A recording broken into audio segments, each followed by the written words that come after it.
Hello दोस्तों, कैसे हैं आप सब। मेरा नाम शेख है। मैं 35 साल की हूँ और सच कहूँ तो मेरे में अब भी वह बात है जो लड़कों को बहुत ज्यादा आकर्षक करती है। मेरी कमर पतली है लेकिन कुल्ले थोड़े भरे भरे से हैं, जो चलते वक्त अस्त हल्का हल्का हिलते हैं। और मेरी आंखें बड़ी बड़ी है जो कभी कभी लोगों को अपनी ओर खींचती हैं। मैं विधवा हूँ।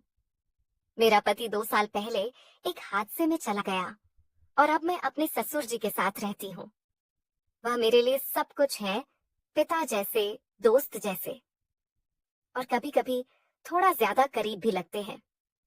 आज मैं आपको अपनी एक कहानी सुनाने जा रही हूँ जो बस में सफर के दौरान हुई। यह बात उस दिन की है जब मैं और मेरे ससुर जी, जिनका नाम हरिशंकर है, एक बस में सफर कर रहे थे। हमें गांव से शहर जाना था। एक रिश्तेदार की शादी के लिए बस पुरानी वाली थी, वह सरकारी वाली, जिसमें सीटें टूटी फूटी होती हैं और लोग एक दूसरे से सटकर बैठते हैं। सफर लंबा था, कम से कम 10 से 12 घंटे का, क्योंकि रास्ता पहाड़ी था और बस धीरे धीरे चलती थी। मैंने साड़ी पहनी थी लाल रंग की, जो मेरे बदन पर अच्छी लगती है। ससुर जी ने कुर्ता पायजामा पहना था। वह हमेशा ऐसे ही रहते हैं, सिंपल लेकिन मजबूत दिखते हैं। उनकी उम्र 55 के आसपास होगी, लेकिन शरीर अभी भी कसा हुआ है, जैसे गांव के काम से बना रहता है। बस स्टैंड पर हम पहुंचे और बस में चढ़े। सीटें भरी हुई थीं, लेकिन हमें 2 सीटें मिल गई, साइड वाली, जहां 2 लोग साथ बैठ सकते हैं। मैं खिड़की वाली सीट पर बैठी और ससुर जी मेरे बगल में। बस शुरू हुई और धीरे धीरे रफ्तार पकड़ी। बाहर पहाड़ दिख रहे थे, हरे भरे, और हवा ठंडी ठंडी आ रही थी। मैंने ससुर जी से कहा, ससुर जी, ये सफर लंबा है, थकान ना हो जाए। वो मुस्कुराए और बोले, बेटी तू चिंता मत कर, मैं तेरे साथ हूँ। अगर थकान लगे तो मेरे कंधे पर सर रख लेना। उनकी यह बात सुनकर मुझे थोड़ा अजीब लगा, लेकिन अच्छा भी। बस चलती रही और हम बातें करने लगे। ससुर जी ने पूछा, शिख, तू कैसी है आजकल?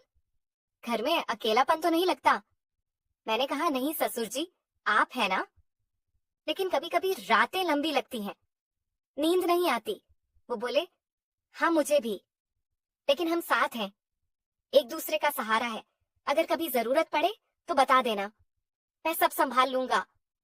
उनकी बात में एक गहराई थी, जैसे वह मेरी हर परेशानी दूर करना चाहते हो। मैंने मुस्कुराकर कहा, हाँ ससुर जी, आपका सहारा ही तो है मेरे लिए। बस में थोड़ी हलचल हुई क्योंकि रोड खराब था। बस हिचकोले खा रही थी और मैं थोड़ा इधर उधर हो रही थी। एक बार तो मैं ससुर जी की तरफ झुक गई और मेरा कंधा उनके कंधे से टच हो गया। वह बोले, आराम से बैठ बेटी, अगर जरूरत पड़े तो मेरी गोद में सर रख ले। गोद, मैंने सोचा ये क्या बोल रहे हैं, लेकिन मैं हंसते हुए बोले, मतलब मेरे पैरों पर नहीं, बस कंधे पर। मैं हंस पड़ी, लेकिन दिल में एक अजीब सी हलचल हुई। लेकिन असल में ससुर जी का मतलब सिर्फ आराम से था। समय बीतता रहा और बस में गर्मी हो गई। मैंने अपनी साड़ी का पल्लू थोड़ा सरका लिया क्योंकि पसीना आ रहा था। ससुर जी ने देखा और बोले, गर्मी लग रही है ना, मैं पंखा चला दूं? बस में पंखा कहाँ, लेकिन वह अपनी कमीज से हवा करने लगे। उनकी हवा मेरे चेहरे पर लग रही थी और थोड़ी मेरे गले पर भी। मैंने कहा, ससुर जी, आपकी हवा बड़ी अच्छी लग रही है। वह बोले, हाँ मैं जानता हूँ कैसे हवा देनी है जो आराम दे। बस आगे बढ़ती रही और हम खाने की बात करने लगे। मैंने घर से पराठे लाए थे और ससुर जी ने कहा, बेटी तुम मुझे खिलाओगी ना, मेरे हाथ थक गए हैं सफर से।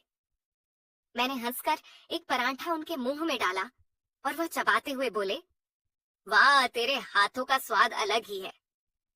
फिर बस में अब अंधेरा होने लगा क्योंकि शाम हो रही थी। लाइट्स जल गई, लेकिन दिन सी ससुर जी ने कहा, शिक, अगर नींद आए तो सो जा, मैं जागता रहूंगा। मैंने कहा, नहीं ससुर जी, मुझे नींद नहीं आ रही। आप अपने बारे में कुछ बताओ, आपकी जिंदगी में क्या क्या हुआ। वो बताने लगे अपनी जवानी की कहानियां, कैसे वो गांव में काम करते थे, कैसे मेरे पति को बड़ा किया। लेकिन बीच बीच में वह कहते, बेटी तू मेरी तरह मजबूत बन, शरीर को कसा रख। शरीर, मैंने पूछा, कैसे ससुर जी?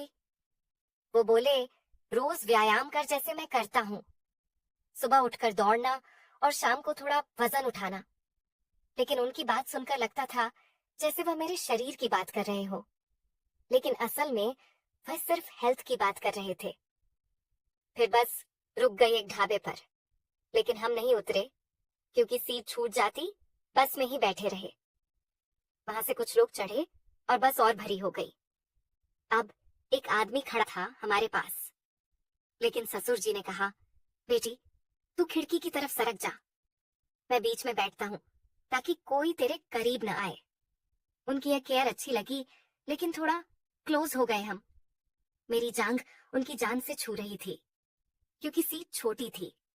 मैंने कहा, ससुर जी थोड़ा टाइट हो गया है। वह बोले, हाँ लेकिन मैं संभाल लूंगा, तू आराम से रह। अगर दबाव पड़े तो बता देना, मैं एडजस्ट कर लूंगा। अब रात हो गई थी और बस चलती रही। मैं थोड़ी थक गई थी तो ससुर जी के कंधे पर सर रख लिया। वो बोले, आराम से रख बेटी, मैं हिलूंगा नहीं। उनकी सांसें मेरे बालों में लग रही थीं और दिल में एक अजीब सी फीलिंग आ रही थी, क्या होगा अगर। लेकिन नहीं ससुर जी, ऐसे नहीं है। वह बोले, शेख तू जानती है तेरे सासुर होने के नाते मैं तेरी हर जरूरत पूरी करूंगा, चाहे वह कोई भी हो। जरूरत, लेकिन असल में वह भावनात्मक बात कर रहे थे। मैंने कहा, हाँ ससुर जी, आप मेरे लिए सब कुछ हो। बस में अब सन्नाटा था, ज्यादातर लोग सो रहे थे। ससुर जी ने मेरी तरफ देखा और कहा, बेटी तेरी साड़ी थोड़ी सरक गई है, संभाल ले। मैंने देखा पल्लू थोड़ा नीचे आ गया था। मैंने ठीक किया, लेकिन वह बोले, तू कितनी सुंदर है, जैसे कोई फूल मैं तेरी रक्षा करूंगा। हमेशा सुंदर रक्षा लगता था, जैसे वो कुछ और कहना चाहते हो लेकिन नहीं। फिर ससुर जी ने अपनी कहानी जारी रखी, कैसे उनकी शादी हुई, कैसे वह अकेले हो गए जब सास जी गुजर गई।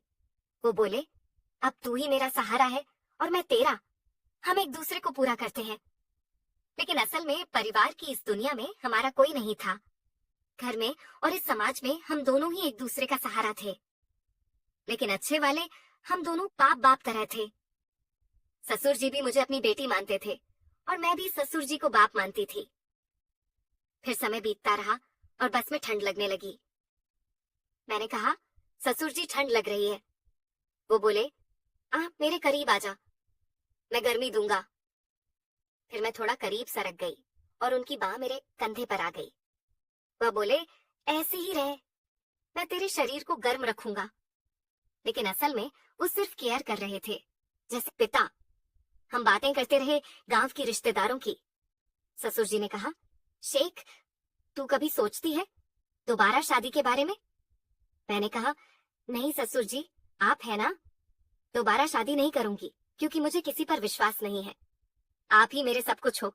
वह बोले, हाँ लेकिन अगर कोई अच्छा मिले तो मैं खुद करवा दूंगा, लेकिन फिलहाल मैं तेरी हर खुशी का ध्यान रखूंगा। फिर रात गहराती गई और बस एक टर्न पर झटका खा गई। मैं ससुर जी की गोद में गिरने वाली थी, लेकिन उन्होंने पकड़ लिया। उनकी बाहें मेरे कमर पर थीं। वह बोले, संभल बेटी। मैंने पकड़ लिया और फिर वह तुरंत हट गए और बोले, सॉरी अगर गलत लगा। मैंने कहा, नहीं पापा जी, आपका ऐसे संभालना बहुत अच्छा लगा। लेकिन हम फिर बातों में लग गए। ससुर जी ने अपनी जवानी की एक कहानी सुनाई, कैसे वह एक लड़की से मिले थे लेकिन शादी नहीं हुई। वो बोले, जिंदगी में कुछ जरूरतें होती हैं जो पूरी नहीं होती, लेकिन अब तू है तो सब ठीक है। फिर मैंने कहा, पापा जी नींद बहुत आ रही है, मैं सो जाऊं क्या? पापा जी ने कहा, हाँ बेटी, तू बेफिक्र होकर सो जाओ, मैं हूं, सब देख लूंगा। फिर मैं सो गई और पापा जी जागते रहे।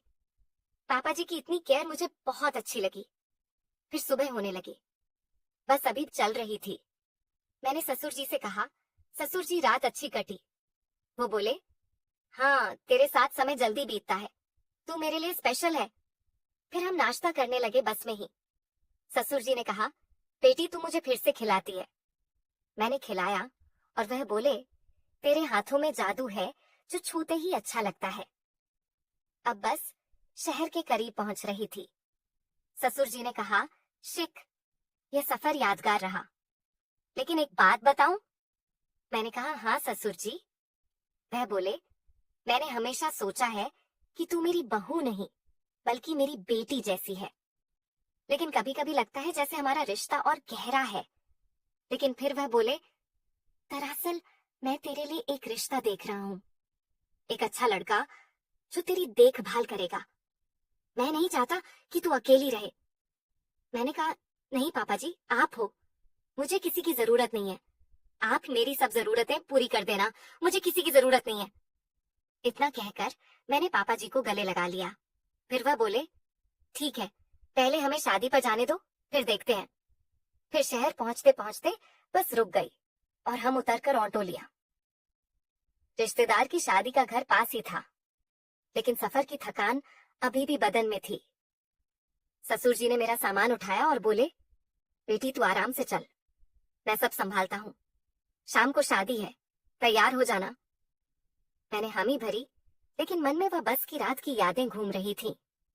फिर शादी के घर पहुंचकर हमें एक कमरा मिला, छोटा सा, लेकिन 2 बेड थे। मैंने साड़ी बदलकर नहाने का सोचा, लेकिन ससुर जी बोले, शिक, पहले तू नहा ले, मैं बाहर घूम आता हूँ। लेकिन अगर पानी गर्म ना हो तो बता देना, मैं अब गीजर चेक कर लूंगा। उनकी यह केयर हमेशा की तरह थी, लेकिन आज कुछ अलग लग रही थी। नहाते वक्त मैंने सोचा, क्या ससुर जी सच में सिर्फ पिता जैसे हैं या दिल में कुछ और है? ना मैं ज्यादा सोच रही हूँ। शाम को शादी में हम गए। डांस हो रहा था, संगीत बज रहा था। ससुर जी ने मुझे देखा और बोले, बेटी तू कितनी चमक रही है आज, चल थोड़ा डांस करें। मैं हंस पड़ी और उनके साथ थोड़ा नाची, लेकिन भीड़ में हमारा हाथ छू गया। वह बोले, आराम से, मैं पकड़ लूंगा तुझे। रात देर तक चली शादी और वापस कमरे में आकर मैं थपकर बेड पर गिर गई। ससुर जी ने कहा, शेख, अगर ठंड लगे तो मेरे बेड पर आ जाना।